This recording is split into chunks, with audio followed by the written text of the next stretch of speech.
매물량은 늘어나는데 집값은 안 떨어지고 있습니다. 매물량이 역대 최대다, 또한 경매 건수 또한 최대다 라고 하는데 왜 집값은 안 떨어질까요? 일단 첫 번째는 여러분이 보고 있는 곳은 그 지역에서 좋은 아파트이기 때문입니다. 좋은 아파트라는 뜻은 뭐 고가의 아파트 그게 아니고요, 대기 수요가 항상 있어서 조금만 떨어지면 바로 매수세가 붙고 또 붙고 그런 곳을 의미합니다. 여러분들이 갈아타기든 내 집 마련이든 하려면 그래도 사람들의 입에서 많이 오르내리는 아파트들을 사고 싶잖아요. 그런 곳들은 늘 대기 수요가 있다고 보시면 됩니다. 지금도 시세가 내려가고 있는 아파트들도 생각보다 많긴 해요. 과거 유튜브가 활성되기 전에는 어떤 아파트를 사야 할까 이런 고민을 지금보다는 많이 안 하고 내 편의를 위해 사는 경우가 대부분이었다면, 지금 현재는 내 편의도 중요하지만 나중에 이게 잘 팔릴지, 황금성이라고 하죠, 그리고 얼마나 올라갈지, 투자성이라고 하죠, 이런 것들을 복합적으로 고민하기 때문에 그 금액대에 사야 할 아파트가 딱딱딱 정해져 있어요. 그래서 그 수요가 몰리고 있다고 보시면 되겠습니다. 매물량이 역대 최대라고 합니다. 근데 이런 데이터는 아무 소용이 없어요. 집주인이 일단 내놓고 팔리면 말고 안 팔리면 또 말고, 이런 마인드로 그냥 좀 비싸게 내놓는 경우가 많거든요. 최근 실거래가는 예를 들어서 9억이라고 했을 때 부동산에 연락해서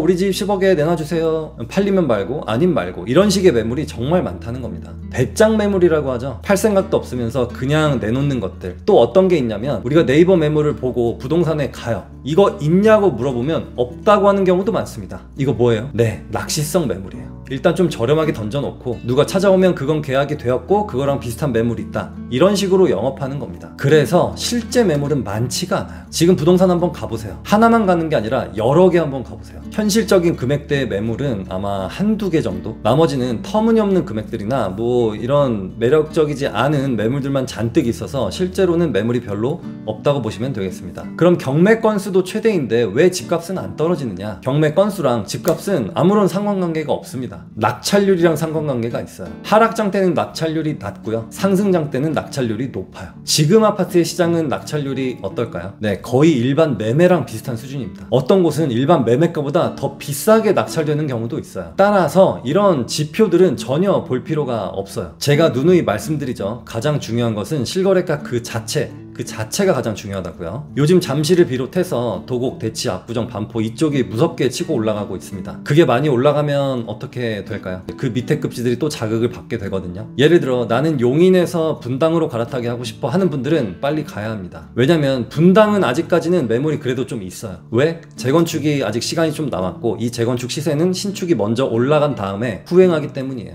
여기서 주의할 점, 제가 말하는 분당은 서현 시범, 순회 파크타운 양지마을, 정자 상록 우성, 그 남쪽에 있는 라이프, 그리고 판들 보뜰마을과 백현마을, 이 정도가 되겠습니다. 서판교도 포함할게요. 이 정도는 되어야 상급지들이 들썩일 때 따라갈 수 있어요. 작년 7월쯤에 그때도 한창 강남 상구 쪽 마용선 쪽이 상승장일 때 주인들이 그 자리에서 막 1, 2억씩 올라가는 거 너무 따라가지 말고 동대문구, 서대문구, 강동구, 동작구, 마곡 이쪽 봐도 좋다고 말씀을 드렸던 이유는 여기가 그 다음으로 오를 차례였기 때문입니다. 지금도 상황이 비슷해요. 서울 주요 지역들이 많이 올랐다면 그 바로 밑에 급지들도 같이 보셔야겠습니다. 근데 또 한 가지 기억하셔야 될 점은, 이게 몇 달간 뜨겁다가 바로 또 식는 구간이 반드시 옵니다. 이 식는 구간이 몇 달 뒤에 오게 되면 그때의 시세가 현재보다 더 저렴할 것인지 아니면 현재보다는 조금 더 높은 수준일 것인지는 아직 예측 못해요. 부동산은 금리보다 심리, 통계보다는 현장인데요. 수백만 원 강의료 쓰지 마시고 나들이 하듯이 동네 구경 가세요. 그게 임장입니다. 부동산은 순간적으로 바짝 외우는 암기 과목이 아니에요. 천천히 몸으로 습득하는 이해 과목이라고 보시면 됩니다. 우리가 수영을 배울 때 첫 번째 달은 발차기 배우고 손동작 배우고 그 다음 달은 자유형 배우고 그게 끝나면 배영, 평영, 접영 뭐 이런 것들 계속 배워 나가잖아요. 이러기엔 시간이 필요하죠. 접영까지 제대로 하려면 최소 1년의 시간은 필요합니다. 그런데 누구는 한 달 동안에 집중적으로 배운다고 하루에 12시간씩 몰아서 하고, 누구는 시간을 좀 나눠서 1년 동안 한 사람과는 실력 차이가 완전히 많이 나게 되어 있어요. 요즘 유튜브에서 많이 나오는 매물량 최대, 몇억 폭등, 몇억 폭락 이런 거 보지 마세요.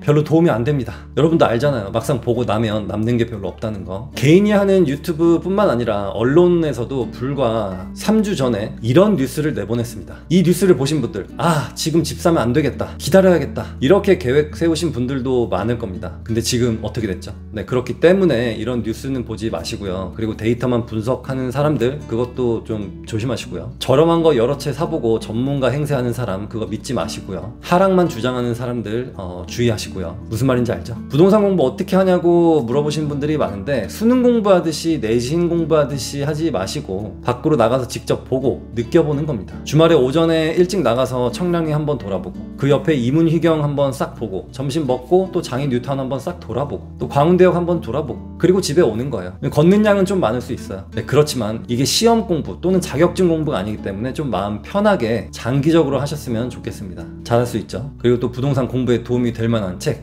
바로 나의 돈 많은 고등학교 친구와 김 부장 이야기 읽어보시면 좋겠습니다. 감사합니다.